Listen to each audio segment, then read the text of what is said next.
Media literacy is the ability or skill to analyze messages in media for propaganda, censorship, and bias. Media literacy is the ability to understand media structures such as ownership and funding.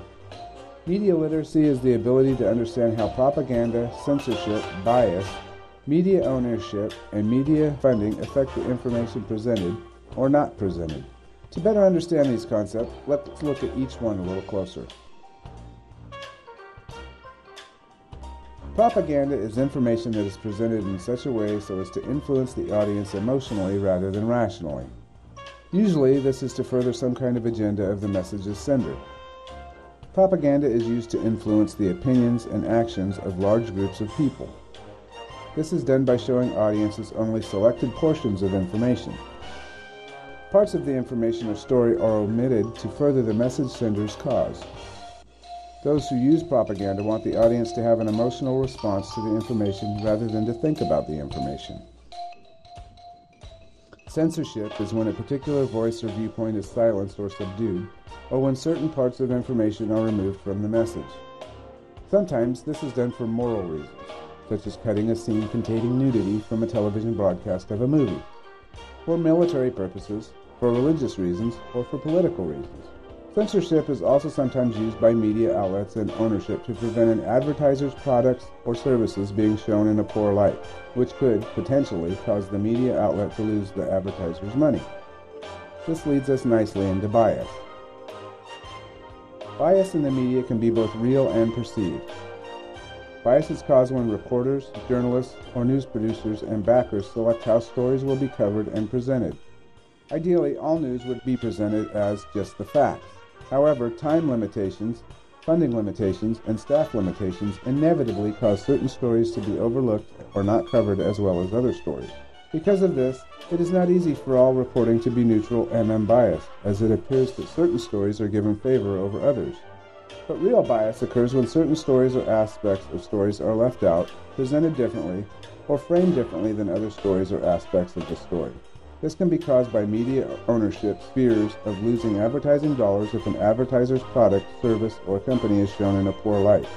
It can be caused by political or ideological leanings of anyone along the news production chain, including owners, producers, researchers, journalists, and on-air reporters. Bias can also be caused by pressure from advertisers, governmental bodies, funding cuts, or even the perceived preference of the intended audience. When media users think of the business model of mass media, particularly television and radio, they tend to think that the media exists to inform the audience and that advertising is how it is all paid for. In 1988, linguist and media critic Noam Chomsky and media analyst Edward Herman put forward their propaganda model theory in a book entitled Manufacturing Consent: The Political Economy of the Mass Media. The theory states that the corporate-owned media are selling a product, viewers and other audiences, to advertisers. According to Chomsky and Herman, the institutions of the media and the businesses that own the media and support it do not really want audiences looking too closely at the media's corporate structure. Chomsky and Herman elaborate that media uses 5 filters in order to decide which stories are presented. 1. Ownership of the media. 2. The media's funding sources. 3. Sources of information. 4. Black. And 5. Anti-ideological sentiment. Most mainstream media outlets are owned either by large corporations or corporate conglomerates. This is known as the concentration of media ownership, or media consolidation. Media consolidation causes many negative consequences, including a commercial structure that is more favorable to sponsors, advertisers, and government and less responsive to public interest. Fewer and less diverse voices and opinions. The control of public airways is limited to a few elite companies, corporations, and businesses and their subsequent owners. There are fewer opportunities for minorities to voice their concerns and for the public to hear those concerns. Less competition among media outlets stunts innovation and causes price increases.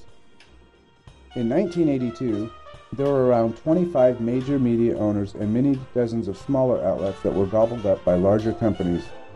In 2007, there were 8 companies that owned around 90% of the major media outlets.